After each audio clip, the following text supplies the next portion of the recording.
കഴിഞ്ഞ ദിവസമാണ് തൻ്റെ 14 വർഷത്തെ ടെസ്റ്റ് കരിയറിന് വിരാട് കോഹ്ലി വിരാമമിട്ടത്. ക്രിക്കറ്റ് ആരാധകരെ ഞെട്ടിച്ചുകൊണ്ടാണ് കോഹ്ലിയുടെ പ്രഖ്യാപനമെത്തിയത്. ഇംഗ്ലണ്ടിനെതിരായ ടെസ്റ്റ് പരമ്പരയിൽ കളിക്കണമെന്നും വിരമിക്കൽ തീരുമാനം പുനരാലോചിക്കണമെന്നും BCCI അധികൃതർ ആവശ്യപ്പെട്ടെങ്കിലും അതിനു വഴങ്ങാതെയാണ് കോഹ്ലി വിരമിക്കൽ പ്രഖ്യാപിച്ചത്. നായകസ്ഥാനത്ത് തിരിച്ചെത്താനാവാതെ വന്നതോടെയാണ് കോഹ്ലി വിരമിച്ചതെന്നാണ് പുറത്തുവരുന്ന റിപ്പോർട്ട്.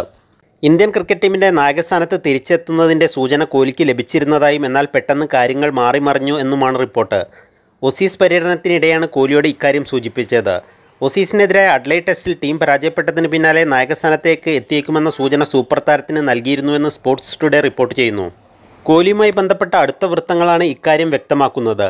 അഡ്ലൈഡ് ടെസ്റ്റിന് ശേഷം നായകസ്ഥാനത്തേക്ക് തിരികെ എത്തിയേക്കുമെന്ന് താരത്തോട് സൂചിപ്പിച്ചിരുന്നു. എന്നാൽ കാര്യങ്ങൾ പെട്ടെന്ന് മാറിമറിഞ്ഞു.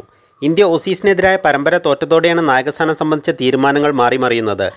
ടീം മാനേജ്മെൻറ്റ് ഒരു യുവതാരത്തെ നായകനാക്കാനുള്ള തീരുമാനം എടുക്കുകയും ചെയ്തെന്ന് റിപ്പോർട്ടിൽ പറയുന്നു. എങ്കിലും കോഹ്ലി നായകസ്ഥാനം തിരിച്ചു കിട്ടുമെന്ന് പ്രതീക്ഷിച്ചിരുന്നു. പിന്നാലെ ഫെബ്രുവരിയിൽ ഡൽഹിക്കായി രഞ്ജി ട്രോഫി മത്സരങ്ങൾ കളിക്കുകയും ചെയ്തു. എന്നാൽ ഏപ്രിലിൽ താരമായി മാത്രമാണ് തന്നെ ടീമിൽ എടുക്കുകയെന്ന് അറിയിച്ചതോടെ വിരമിക്കുകയായിരുന്നുവെന്നും റിപ്പോർട്ടിൽ പറയുന്നു.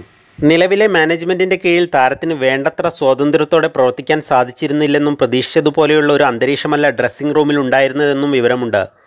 കഴിഞ്ഞ 3 വർഷങ്ങളായി റെഡ് ബോൾ ക്രിക്കറ്റിൽ അത്ര മികച്ച പ്രകടനമല്ല കോഹ്ലിയുടേത്. മുഖ്യ സെലക്ടർ അജിത് അഗാർക്കറുമായി 2 തവണ കോഹ്ലി ഫോണിൽ സംസാരിച്ചിരുന്നതായാണ് വിവരം. എന്നിട്ടും സൂപ്പർ താരത്തിൻ്റെ മനസ്സ് മാറ്റാനായില്ല. കോഹ്ലി വിരമിക്കൽ പ്രഖ്യാപിക്കുന്നതിന് മുമ്പ് ഇന്ത്യൻ പരിശീലകൻ രവി ശാസ്ത്രിയോട് ഇക്കാര്യം ചർച്ച ചെയ്തിരുന്നെന്നാണ് വിവരം. രവി ശാസ്ത്രി കോഹ്ലിയുമായി അടുത്ത ബന്ധം സൂക്ഷിക്കുന്നയാളാണ്. ശാസ്ത്രി ഇന്ത്യയുടെ പരിശീലകനായിരുന്നപ്പോൾ കോഹ്ലി ഇന്ത്യയെ നയിച്ചിട്ടുണ്ട്. അതേസമയം BCCI അധികൃതരെ കോഹ്ലി കാണാൻ ശ്രമിച്ചിരുന്നതായും എന്നാൽ അത് സാധിച്ചില്ലെന്നും ക്രിക്ക് ബസ് റിപ്പോർട്ട് ചെയ്യുന്നു.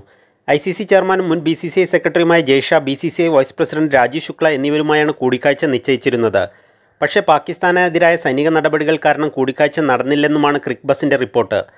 തിങ്കളാഴ്ച സാമൂഹ്യ മാധ്യമങ്ങളിലൂടെയാണ് കോഹ്ലി വിരമിക്കൽ പ്രഖ്യാപിച്ചത്. 2011 വെസ്റ്റ് ഇൻഡീസിനെതിരെയായിരുന്നു ടെസ്റ്റിൽ കോഹ്ലിയുടെ അരങ്ങേറ്റം. ഈ വർഷം ഓസ്ട്രേലിയക്കെതിരായ ബോർഡർ ഗവാസ്കർ ട്രോഫിയിലാണ് അവസാനമായി കളിച്ചത്. ടെസ്റ്റിൽ 14 സീസണുകളിലായി ഇന്ത്യൻ കുപ്പായമണിഞ്ഞ കോഹ്ലി 123 ടെസ്റ്റുകളിൽ കളിച്ചു.